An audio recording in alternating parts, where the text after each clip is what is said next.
So today I'm trying a new recording method, which I'm calling session or sessions. And what that effectively means is that when I have a list of things I need to record, instead of doing them sequentially, like one by one from a pre-prepared list, I basically just jumble it all together, sit down, and then with that jumble, I'll just go through them in any random order and not break the recording. So I've got like two different recording methods. I've got a main camera, which is really high quality, which I might actually be able to swap to just for the sake of demonstration purposes. And then I've got the one that you're seeing me on now, the Logitech. This may be confusing. Hopefully the screen isn't flipped the other way, but bear with me one sec. Hey, invisible, nice. Reactivate, and then adjust the focus. So this should be like the really high quality one, not properly in focus. There we go. So that's the Sony ZV-E10. Then we got the Logitech one. You see these?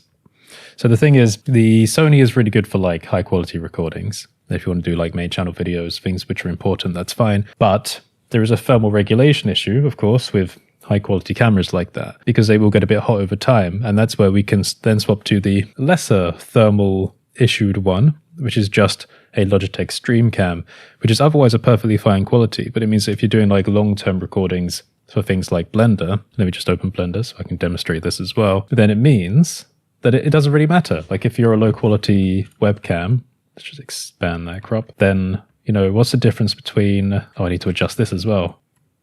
Basically, what's the point of having an extremely high quality camera for a small corner, but you can just use the webcam instead? So it's basically a choice between pros and cons and the compromises that come with it. So you could theoretically just go from a high quality face recording for doing, you know, like really important stuff at the beginning of a session, and then seamlessly migrate into a lower quality camera for the webcam. You can see my OBS here. And I don't think like anyone would be able to tell the difference. It also means that I can do this. So we're having a high quality recording, I move into Blender, and then I turn off the Sony. It cools down, and then maybe I can reuse it later in the session for high quality recordings again. So strategy, right?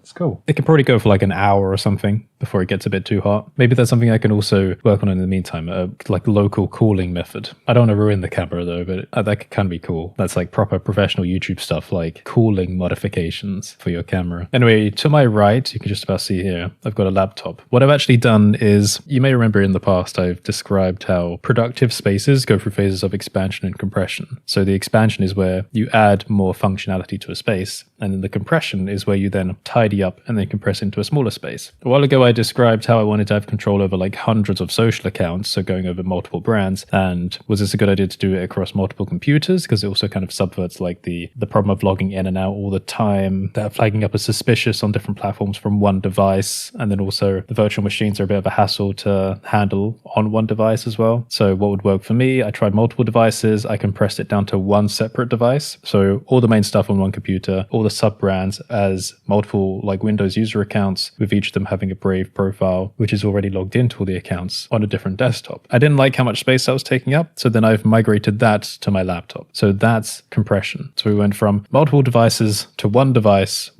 to a smaller device, and that's saving up more space. So I can basically get rid of that whole table now, but I could also retrofit that space for something more useful, where I can compress more functionality down. So that's all cool stuff. So like I said, the point is to try and do a long recording session without breaking. And then I make a note as I move between subjects of the time, and then I'll put this into a text file that goes along with the session recording files, so then I'll know where to split it down. I find oftentimes that when I'm in a recording flow, I need to stop and then move and process files quickly before moving on to the next recording. And that break is one of those like moments for procrastination to seep in, because when you're moving files, you know, there's a time delay and you're not focusing on that file movement. You get distracted, you want to open Reddit and have a look at other things, and then those are opportunities for excuses to take hold. Oh, now's a good time for lunch, or now's a good time to move on to something else. And I found that deconstruction is quite effective for me. Deconstruction is where, again, if you've been watching some of my previous workflow videos, I was moving on to like a waterfall work method where we start with an idea, we make the idea, we publish the idea, and then instead of getting rid of it, so maybe that's a video, right? You think of a tutorial, make a tutorial, publish tutorial, then instead of throwing it away and moving on to the next thing, you actually just put it back into the top of the waterfall. So once you've finished a project, put it back in, you look at it and you go, okay, how can I deconstruct this into new content? So you might split it up into like 3 different shorts that get posted everywhere else. So then that's 3 new things that fall down the waterfall. You make them, you publish them, and then if you want, you can reinsert those again. I don't know how you would subdivide those even further, but you could. So the theory is to try and not throw anything away, but just keep it cycling around the waterfall as much as you can, to milk it as much as you can. I don't think it should be thought of as milking, but kind of just optimizing its usefulness. And then you can throw it away. So I call that the deconstruction flow, right? Stuff gets made and then you flag it for deconstruction. Doing long session recordings rather than splitting it up is a deconstruction workflow, I suppose, because you end up with one really long chunk of stuff that you then need to deconstruct down the waterfall. And then each of those things gets deconstructed even further. And I feel like that's highly compatible with my previous discoveries on kind of attention deficit type methods of staying focused in your work, because I find that understanding where boundaries are makes it harder to move beyond them. So that's why, like I always said in the past, that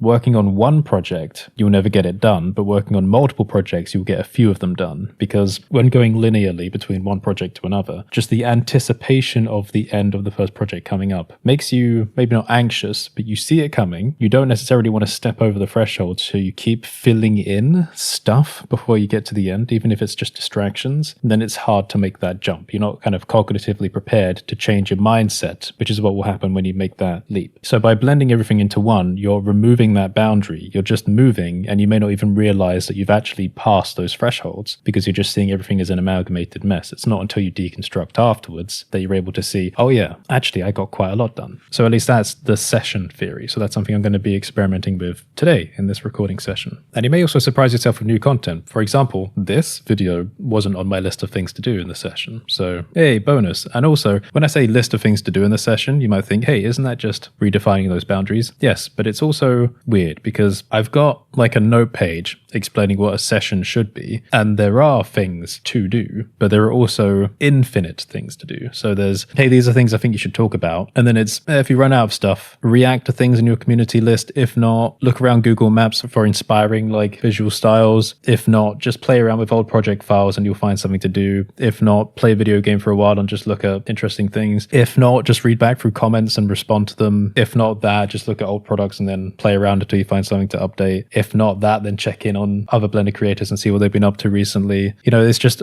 all these infinite things to fill in the space in between regular tasks. Like a live stream, effectively. That's how I'm thinking about it. Keep recording, do anything, don't stop, and you'll eventually be able to break down a ton of content, rather than, again, thinking in a linear way, let's do this, let's do this. Like I said, you can take those linear tasks and then just mix them in, but that shouldn't be the main controller. And again, looking back, you know, like I said, this is all compatible with previous revelations about work, trying to kind of deconstruct this old mindset about how work should be done, seeing yourself as, do you remember when we discussed about being an artist and a reporter, and the reporter shouldn't control what the artist does, just report on what they do? Well, this is taking that to the next step. Right? So the reporter previously might have been the one writing to the artist and telling them what to record on the next day, you know, setting out those tasks in a Notion. The amalgamated session method is just, hey, artist, do whatever you want. We're going to mix in some of those tasks if you want to do them when you hit that, but otherwise keep it general, vague, and just all in one place. And I do remember saying in those old videos, you know, taking these steps towards finding something that's more comfortable for like an ADD mindset to work with,